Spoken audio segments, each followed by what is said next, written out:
Hello, good morning students. आज next chapter अपना जो स्टार्ट होगा क्लास 7th चैप्टर है nutrition in animals. Chapter number 2 upon start करेंगे। इससे पहले जो अपने चैप्टर्स हो चुके हैं मैं आपको उसके बारे में थोड़ा सा डिटेल से बता देता हूँ। न्यूट्रिशन इन प्लांट्स अपना फर्स्ट चैप्टर कंप्लीट हो चुका है and with complete exercise questions. Physical and chemical changes अपना कंप्लीट हो चुका है and chapter number 17 forest our lifeline ये भी कंप्लीट हो चुका है। सेकंड चैप्टर जो अपन न्यूट्रिशन इन प्लांट्स के बाद स्टार्ट करने जा रहे हैं न्यूट्रिशन इन एनिमल्स। ठीक है, पहले प्लांट्स में अपन ने देखा था फोटोसिंथेसिस वगैरह पूरा पढ़ा था, किस किस टाइप के मोड थे। ऑटोट्रोपिक में भी पढ़ा था, हेटेरोट्रोपिक में भी पढ़ा था, स्पेरोफाइटिक, पैरासाइटिक। ठीक है, ये सारे मोड ऑफ न्यूट्रिशन सिम्बायोसिस अपन ने पढ़े थे। वो सब बातें प्लांट्स को लेकर के थी। आज जो बात चलेगी वो चैप्टर नंबर 2 जो आपका है वो है न्यूट्रिशन इन एनिमल्स। ये चैप्टर आपका स्टार्ट होने जा रहा है और इसमें यही पढ़ेंगे अपन कि प्लांट्स तो अपना पोषण कर लेते थे, अपना भोजन स्वयं बना लेते थे या कुछ के पास ऐसी विशेष काबिलियत थी जिससे वो बनाने में सक्षम थे। जैसे अगर मैं ग्रीन प्लांट्स की बात करूं तो उनके पास में क्लोरोफिल होता था, सोयल से वाटर और मिनरल्स को एब्जॉर्ब करने का कैपेसिटी होता था with the helping of roots and the process of osmosis. या फिर बात करें नॉन ग्रीन प्लांट्स की तो वो सिम्बायोसिस से या स्पेरोफाइटिक से या फिर पैरासाइटिक मतलब कि जो हेटेरोट्रोपिक मोड होता है उससे अपना खाना बना लेते थे। ठीक है, लेकिन एनिमल्स में न्यूट्रिएंट्स जो होते हैं पोषक तत्व और उनको जो पोषण जो होता है न्यूट्रिशन वो किस तरीके से होता है वही अपन इस चैप्टर में अपन सबसे पढ़ेंगे। और सबसे पहले अपन ह्यूमंस में देखेंगे न्यूट्रिशन कैसे होता है, मतलब कि अपने अंदर, and then after unicellular organisms, amoeba है, पैरामीशियम है, यूग्लिना है, क्योंकि इस अर्थ पे सबसे पहले जो जीव उत्पन्न हुआ था वो एक कोशिकीय जीव यूनिसेलुलर ऑर्गेनिज्म ही डेवलप हुए थे। उसी से फिर मल्टीसेलुलर ऑर्गेनिजम्स बने, ह्यूमंस बने, रूमिनेंट्स बने और सबसे लास्ट में अपन देखेंगे रूमिनेंट्स में किस तरीके से जो है न्यूट्रिशन अपना करते हैं, अपना पोषण करते हैं। तो ओके स्टूडेंट्स, स्टार्ट करते हैं अपन। सबसे पहले अपन एनिमल्स इन न्यूट्रिशन। ठीक है, तो सिंपल सा डेफिनेशन है और न्यूट्रिशन ज़रूरी क्या है ये मैं बार बार नहीं बताने वाला आपको, क्योंकि न्यूट्रिशन मतलब खाना लेना, भोजन लेना, और भोजन से जो पोषक तत्व होते हैं जो उसमें मिनरल्स हैं, विटामिन्स हैं, जो कार्बोहाइड्रेट है, फैट है, क्लास 6 में पढ़े होंगे आपने, प्रोटीन्स है, ये सब हमारी बॉडी की सेल्स को, क्योंकि हर एक ऑर्गेनिज्म का जो फंडामेंटल यूनिट है लाइफ का वो है सेल। हमारा शरीर बहुत सी कोशिकाओं से मिलकर के बना हुआ है, बहुत सी छोटी छोटी सेल्स है। वो सेल्स आपस में जुड़ करके एक डिफरेंट टाइप की सेल्स, पर्टिकुलर टाइप की सेल्स आपस में कंबाइंड होकर के टिश्यूज बनाती है। उन्हीं टिश्यूज से एक ऑर्गेन बनता है और ऑर्गेन का अपना एक काम होता है। जैसे किडनी एक ऑर्गेन है, बॉडी का अपना काम करता है, हार्ट एक ऑर्गन है, लीवर है, गॉल ब्लैडर है, ठीक है, डिफरेंट टाइप की ग्लैंड्स हैं, ब्रेन है, स्पाइनल कॉर्ड है, लंग्स है। ये सब ऑर्गेन एक मशीन है बॉडी में, और इन सबको वर्किंग करने के लिए ये बताने की जरूरत नहीं है कौन सा ऑर्गेन क्या काम करता है। किडनी यूरिन को रिमूव करती है ब्लड में से, हार्ट ब्लड को पंपिंग करता है, लंग्स रेस्पिरेशन ब्रीथिंग में काम आते हैं। इन सबको एनर्जी चाहिए होती है इस प्रोसेस को कंप्लीट करने के लिए। These are the life process of our whole life system, और इन सबको एनर्जी मिलती है इन्हीं न्यूट्रिशन से, और ये न्यूट्रिशंस हमें मिलते हैं खाने से। मतलब कि nutrition is also a life process. तो इन ऑल द एनिमल्स आपको सरवाइव करने के लिए सबसे पहले जिस प्रोसेस को समझना है वो है न्यूट्रिशन। अगर पोषण नहीं है तो आगे की सारी चीज़ें लाइफ प्रोसेस हो ही नहीं सकते। ठीक है, तो ये सब लाइफ प्रोसेस है हर एक ऑर्गेनिज्म के, और डिफरेंट मोड्स में होते हैं, अलग अलग तरीकों से होते हैं। ठीक है, एनिमल्स में न्यूट्रिशन अलग वे से होता है, यूनिसेलुलर्स में अलग वे से होता है, रूमिनेंट्स में अलग तरीके से। सबका खाना अलग है, खाने का तरीका अलग है, खाने को पचाने का तरीका भी अलग है। Is that clear? तो सबसे पहले क्यों जरूरी है ये समझ में आ गया है। It's provide us energy and energy is required to work done for every organ in the body for to process life, survival in the earth and to maintain and the sustaining the existence. ठीक है, अपनी जाति को बनाए रखने के लिए हर एक जाति को विकास करना है। किस तरह से करना है? सबसे पहले न्यूट्रिशन इन पोषण, जो भी आपका इसको पढ़ेंगे। तो animal nutrition is a process of taking food, simple सा प्रोसेस है भोजन को लेना, taking of food and by an organism, कोई भी ऑर्गेनिज्म है फूड तो लेगा, एंड उसके बाद में इट्स डाइजेशन, उसको पचाना, एब्जॉर्प्शन, उसको बॉडी में एब्जॉर्ब करना ब्लड के अंदर जो भी न्यूट्रिशंस है, and the utilization in the body, और फिर बॉडी उसको यूटिलाइज करे। This is the process of nutrition, complete पोषण जिसको अपन बोलते हैं। अब ये क्या क्या मोड्स हैं वो देखिए, कौन कौन से स्टेप्स हैं एनिमल्स में न्यूट्रिशन के। तो different steps in the process of nutrition. सबसे पहला स्टेप जो आता है हमारे पास में वो है इंजेशन, इंटेक करना है फूड को। सिंपल सी बात है, न्यूट्रिशन का प्रोसेस स्टार्ट ही होगा सबसे पहले खाने को मुंह में लें, भोजन को।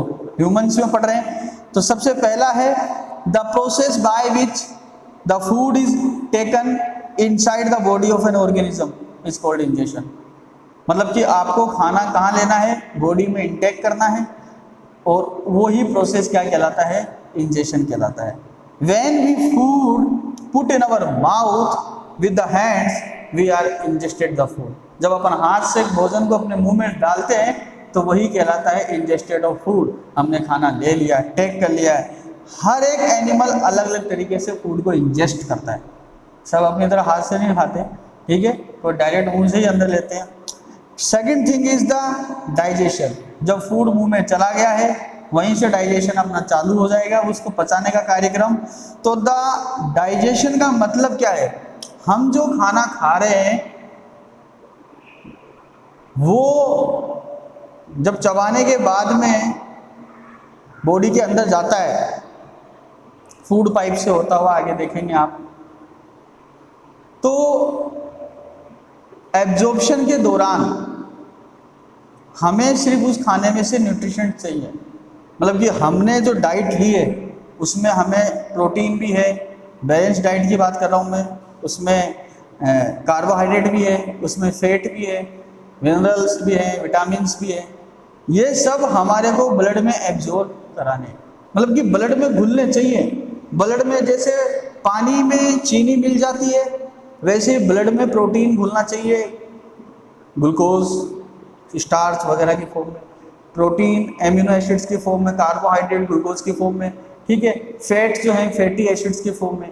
मतलब कि इनको इतना ब्रेक डाउन करना है, इतना ब्रेक डाउन करना है कि ये ब्लड में मिक्स होने वाली फॉर्म में हो। अभी अगर एक सिंपल तरीके से बात कराऊं मैं, तो पचाने का मतलब ये नहीं है कि रोटी को लिया और मुंह में दबाया, दांतों से चबाया और पेट में डाला और वो ब्लड में घुल गई, नहीं घुलेगी। आप बाहर से 1 लीटर ब्लड ले लो और अपने मुंह में से खाना पचा करके उसमें डालो, घोलो, नहीं घुलेगा।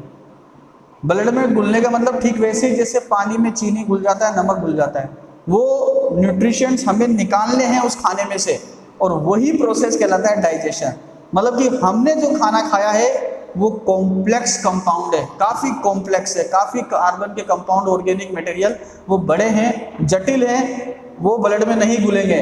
उनको ब्रेक डाउन करना है, उनको तोड़ना है, उनको सिंपल फॉर्म में लाना है, सोल्यूबल फॉर्म में लाना है, and when they are converted in the simple and soluble form and mixed in the blood, this is the process is digestion.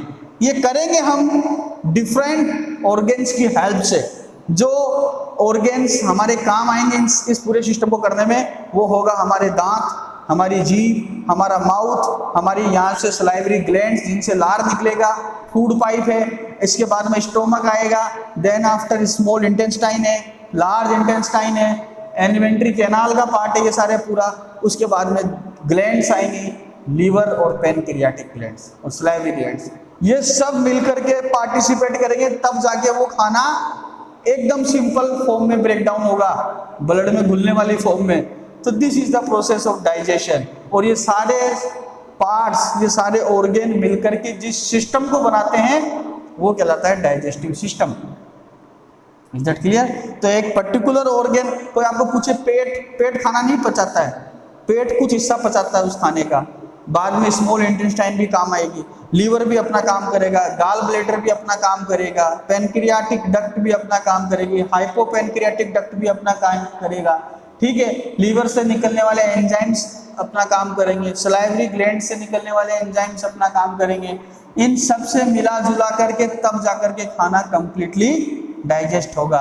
तो समझ में आया आपको? सिंपल फॉर्म से जो कॉम्प्लेक्स फॉर्म है उसको ब्रेक डाउन करना, खाने को सिंपल फॉर्म में और सोल्यूबल फॉर्म में ले आना कि भैया अब ये इसमें जितने भी न्यूट्रिशंस थे वो ब्लड में घुलने लायक हो गए, और फिर जो वेस्ट बच जाता है उसको रिमूव भी तो करना है बॉडी से, ठीक है। तो digestion, the breakdown of the complex and insoluble food substance into simple and soluble food substance with the help of the digestive juices prepared by the body is called digestion। तो समझ में आया definition? मतलब कि complex और insoluble food जो था आपका उसको सिंपल और सोल्यूबल फूड सब्सटेंस में ब्रेक डाउन करना है। किसकी हेल्प से? वही डाइजेस्टिव जूसेस, डाइजेस्टिव एंजाइम्स, वो जो सब हमारे बॉडी के जो डाइजेस्टिव सिस्टम के पार्ट है उन ऑर्गेन से निकलेंगे, उन ग्लैंड से निकलेंगे। वो आगे देखेंगे अपन कैसे, कहाँ से क्या निकल करके आएगा, बट अभी are the steps we have to study. तो पहले इंजेक्शन किया, फिर डाइजेशन होगा। अब जब डाइजेशन हो चुका है तो सिंपल सी बात है, क्या होगा? एब्जॉर्प्शन। अब चीज़ें एब्जॉर्ब होंगी।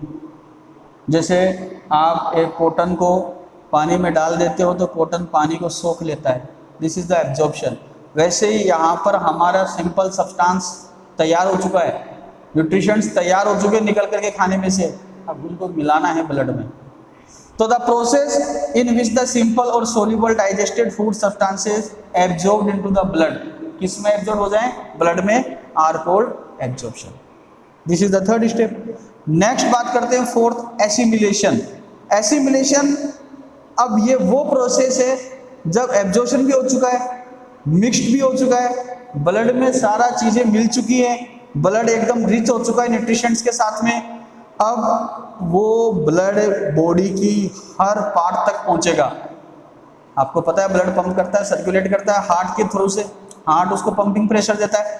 वो हर बॉडी के पार्ट तक जब पहुंचेगा, हर सेल तक पहुंचेगा, तो हर सेल को न्यूट्रिशन मिलेंगे, उनकी ग्रोथ होगी, उनकी रिपेयरिंग होगी, उनको एनर्जी बनाएगी। वो सेल्स ही एनर्जी बनाती है, डाइजेशन से एनर्जी नहीं मिलती, खाने से एनर्जी नहीं मिलता हमें। खाने के बाद में जब न्यूट्रिशंस अब जब ब्लड में मिल जाते हैं तो फिर होता है ऑक्सीडेशन। ये बड़ी क्लासेस में पढ़ोगे आप, फूड का ऑक्सीडेशन। फिर वहां से एनर्जी सेल्स बनाती है और वही एनर्जी हमारे काम आती है, ठीक है। तो the simple soluble absorbed food substances are transported, पहुंचाया जाएगा उन सब न्यूट्रिशंस को in the different parts of the body, और where the cells are utilise for the energy के लिए, ग्रोथ के लिए, और अपनी कोई भी डैमेज पार्ट है उसको रिपेयर के लिए। This process is called the assimilation, ठीक है। चौथा स्टेप समझ में आया आप सबको। नेक्स्ट बात करते हैं अपन egestion, last and final state of the digestion. ये 5 टुकड़ों में कहानी बताइए, इन सबको डिटेल में भी आगे पढ़ेंगे अपन, ठीक है। The part of the food that we eat remains undigested, मतलब हमने खाया, ये चारों स्टेप्स में खाना पचा, ब्रेकडाउन हुआ, जो काम की चीज़ थी वो निकाल ली, ब्लड में घुल चुकी है। अब जो बचा हुआ है वो क्या है? वेस्ट, ठीक है। अनडाइजेस्टेड है और अनएब्जॉर्ब्ड है, वो सोखेगा भी नहीं, ब्लड एब्जॉर्ब नहीं होगा उसमें, so it can not be utilize, body के लिए कोई काम का नहीं है वो। So the process in which the undigested food remove from the body is called egestion. Clear है? तो ये 5 स्टेप्स हैं न्यूट्रिशन इन एनिमल्स का। आज के लिए इतना ही काफ़ी है। इन 5 स्टेप्स को आपको समझना है। जब भी ये वीडियो आएगा इन 5 स्टेप्स को आपको नोटबुक में लिख करके अपने नोट्स तैयार करने हैं। बहुत ही इंटरेस्टिंग चैप्टर है, बहुत ही अच्छा चैप्टर है, मज़ा आएगा आपको यकीन मानिए पढ़ने में। और इससे पहले वाला चैप्टर ही बहुत अच्छा था, प्लांट्स का, ठीक है। इसके नोट्स बनाने हैं 5 स्टेप्स के, यही आपका उस दिन होमवर्क रहेगा। पहले के 3 चैप्टर कंप्लीट हो चुके हैं, जिनके नहीं हुए हैं वो कंप्लीट कर लेना, अपने आस पड़ोस के, अपने फ्रेंड्स के ग्रुप से कैसे भी हेल्प करके ठीक है, धन्यवाद।